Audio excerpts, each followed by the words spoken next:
race day in Charlotte for the NHRA Mission Booth Drag Racing Series. And for the second straight race, they'll be racing 4 wide. Coming up next after the Cup race, stay tuned for 44,000 horsepower of fun right here on FS1. Still ways to go, come on. They're going to come to the choose with 63 to go. Denny Hamlin, the leader. Kyle Larson. Pushing right on the money. This stays green right here to be right on the money. More cautious is going to be in overtime. Right, if the race goes in overtime or not, we'll be in overtime on time. Suarez, who got the free pass on this caution. Well, I got the NHRA race recorded too. We're going to watch some NHRA today too, baby. Yeah! Well, Chris, encouraging for Denny Hamlin. You guys have done a nice job all day long. Seems like it's been a very tactical day for you guys. You got him back up front again now. Can he hold it for the rest of the race? Yeah, what race isn't tactical anymore? You tell me which one it is, I'll show up. They're all so hard to win. It's crazy. It's third race at Dover, and we were so dominant the first one, and now you just got to have everything go right. But we finally got back to the front and stretched our legs, showed what our car can do, and Big Crew's been... That was loud. Big Crew's been doing a good job all day. We just got to close it out. All right, thanks, Chris. Purdue grad Chris Gabehart on the box for Denny Hamlin. So true, though. Sucks. You know, we looked like the 23 got sideways or got hit in the left rear and came across the racetrack, and we were there, so that just sucks. Once we had the issue there with Pit Road, you know, we were just super tight back in traffic, couldn't pass, and that was the end of it. So just hate that for our team, and wish we could have gotten through traffic better. Just kind of ruined our day once we got back there. Thank you. Larson will fall to 6th in the NASCAR. I don't know. I can only just sit here and you have the long ride over here on a golf cart to figure out what you want to say. And I guess turning 30, gonna be a dad, you got to be more mature. So just a bummer. Hate it for Xfinity US Airports Toyota. It's not the result we needed. Back-to-back DNFs. Man, Moody said it perfect Monday. When I was pissed off and frustrated after Talladega, he says, hey, we're going to have to grind our ass off for Dover from practice to qualifying to the race, and it's not going to be pretty. And I don't think he meant that part. You know, the wrecking out wasn't going to be pretty, but we had to grind, and proud of the effort we put in every week. Just unfortunate, no results to show for it. But we'll just go on to Kansas, where hopefully we're not around any squirrels and they'll kick their ass.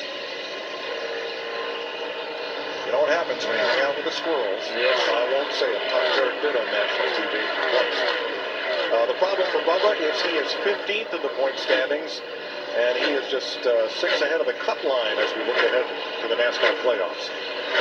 Yeah, that's what he was talking about. Stack up 2 bad weekends in a row. He got out Really like this big G right there you pull in that corner.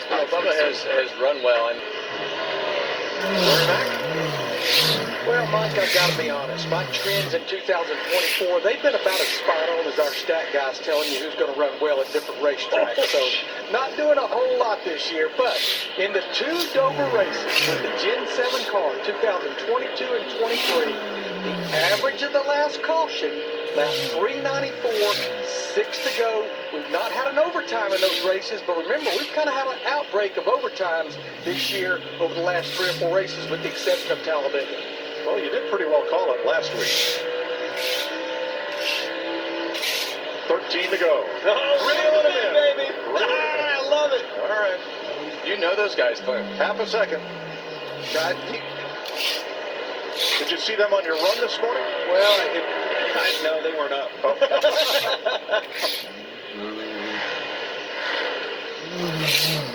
I'd say they're probably not going to be up very early tomorrow either. Really, man? Look at this. Yep. Wednesday begins Kyle Larson's month of May, doing the Indy Charlotte double Memorial Day weekend.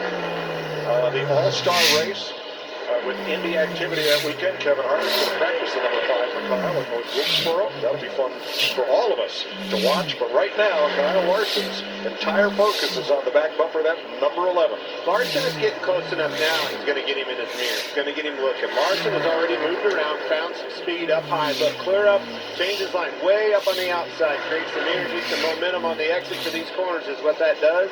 Got to get Denny is here and changing lines. By the way, when you change it up and move up there, it takes a lap or two to figure it out. Look right here, Clint. Denny Denny moved up. Exactly what you're talking about. Denny moved up the racetrack to try to air block and then kind of wound up in no man's land there in the middle of the racetrack. It takes a second to get it figured out. I don't think there's anybody better in this sport at finding a different line that works better, quicker than Kyle Larson. His background. That's where it came from. He races dirt, whether it's a late model. He's been in a late model this week already, a sprint car. Kind of jumped the cushion there, lost his speed on the exit. This Denny Hamlin fan's nervous. He's plugged into, well, what is that, Kyle Busch fan he's plugged into? How does that work out? Well, he might be listening to you. Oh. Denny Hamlin was really close to getting into the outside wall right there off of 2. Larry tells us that Larson, though, is able to pick the throttle up sooner on the exit of the corner and stay in it. That's what the stopwatch is showing, too.